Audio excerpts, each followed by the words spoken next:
પંજાબી અને ઢાબા સ્ટાઇલમાં દહીં ભીંડીનું શાક જે ખાવામાં એકદમ ખાટું મીઠું અને તીખું બનીને તૈયાર થાય છે।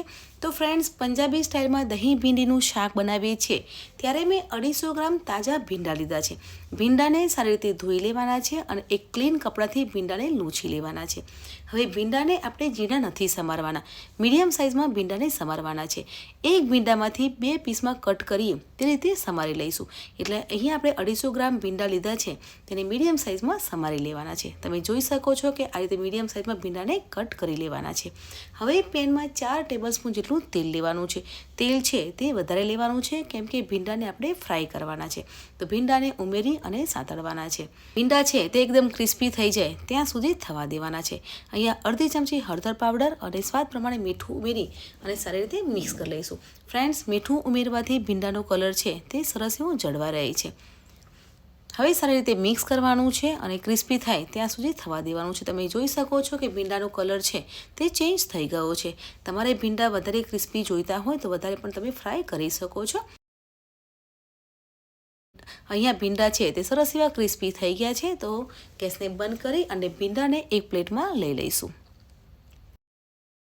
ફ્રેન્ડ્સ, હવે તે જ પેનમાં 1 ટેબલસ્પૂન જેટલું તેલ લેવાનું છે। અહીંયા મેં 2 મીડિયમ સાઇઝની ડુંગળી લીધી છે, તેને ચોપ કરી છે। ચોપ કરેલી ડુંગળીને તેલમાં ઉમેરી લેવાનું છે અને સાતળવાનું છે। લસણ અને આદુની પેસ્ટ ઉમેરવાની છે અને સારી રીતે સાતળવાની છે। તેલ અલગ થઈ જાય ત્યાં સુધી સાતળવાનું છે। અહીંયા ડુંગળી આપણી સતરાય છે ત્યાં સુધીમાં એક મસાલો કરવાનો છે। એટલે અહીંયા 1 કપ જેટલું દહીં લેવાનું છે। દહીંમાં અડધી ચમચી હળદર પાવડર, લાલ મરચું, ધાણા જીરું પાવડર, થોડુંક મીઠું ઉમેરવાનું છે કેમ કે ભીંડામાં પણ આપણે મીઠું છે તે ઉમેરેલું છે। ગરમ મસાલો ઉમેરવાનો છે અને બધા મસાલાને સારી રીતે મિક્સ કરી લેવાનું છે। અહીંયા તમે ડાયરેક્ટ મસાલા પણ ઉમેરી શકો છો, પણ દહીંમાં મસાલો ઉમેરવાથી શાકનો કલર છે તે બહુ સરસ આવશે। ફ્રેન્ડ્સ, અહીંયા મેં કિચન કિંગ મસાલો આવે છે તે પણ ઉમેર્યો છે 1 ચમચી જેટલો।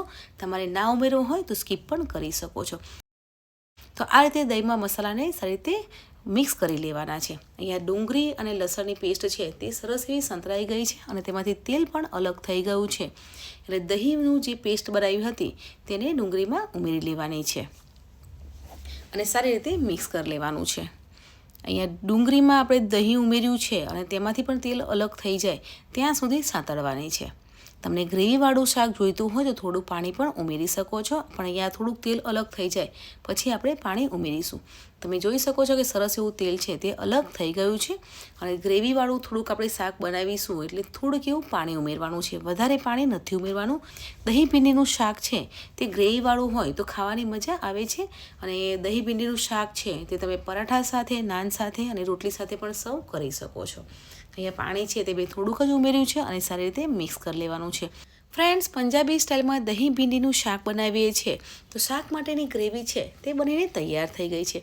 ગ્રેવી છે તે આ રીતની હોવી જોઈએ, વધારે પતલી પણ નહીં અને વધારે જાડી નહીં, એવી થીક ગ્રેવી છે તે રેડી કરવાની છે અને આ રીતની ગ્રેવી છે તે પરફેક્ટ બનીને તૈયાર થઈ ગઈ છે। તો હવે ગ્રેવીમાં ફ્રાય કરેલા ભીંડાને ઉમેરી લેવાના છે અને સારી રીતે મિક્સ કરી લેવાનું છે। ફ્રેન્ડ્સ, ભીંડાને ગ્રેવીમાં ઉમેર્યા પછી પણ 1 મિનિટ માટે કૂક થવા દેવાનું છે જેથી ભીંડામાં ટેસ્ટ છે અને તેની ફ્લેવર છે તે આવી જશે। તો 1 મિનિટ માટે સરસ એવું કૂક થવા દેવાનું છે। તો એકદમ પંજાબી સ્ટાઇલમાં અને રેસ્ટોરન્ટમાં મળતું હોય તેવું દહીં ભીંડીનું શાક છે તે બનીને તૈયાર થઈ જશે। ફ્રેન્ડ્સ, આ દહીં ભીંડીનું શાક છે તે પરાઠા સાથે, નાન સાથે, રાઈસ સાથે અને રોટલી સાથે પણ સર્વ કરી શકો છો। દહીં ભીંડીનું શાક છે તે તમે લંચમાં પણ સર્વ કરી શકો છો, ડિનરમાં પણ સર્વ કરી શકો છો અને ટિફિનના લંચ બોક્સમાં પણ તમે દહીં ભીંડીનું શાક છે તે સર્વ કરી શકો છો। તો પરફેક્ટ એવું પંજાબી સ્ટાઇલમાં દહીં ભીંડીનું શાક છે તે બનીને તૈયાર થઈ ગયું છે। તો ગેસને બંધ કરી અને શાકને ગરમા ગરમ સર્વિંગ પ્લેટમાં સર્વ કરીશું। તો ફ્રેન્ડ્સ, અહીંયા સર્વિંગ પ્લેટમાં મેં દહીં ભીંડીનું શાક છે તેને સર્વ કર્યું છે। ઉપરથી ગાર્નિશિંગ માટે મેં 2 ચમચી મલાઈ લીધી છે। મલાઈને મેં ફેટી લીધી છે એટલે એકદમ ક્રીમી ફોર્મમાં આવી જાય તે રીતે ફેટી લીધી છે।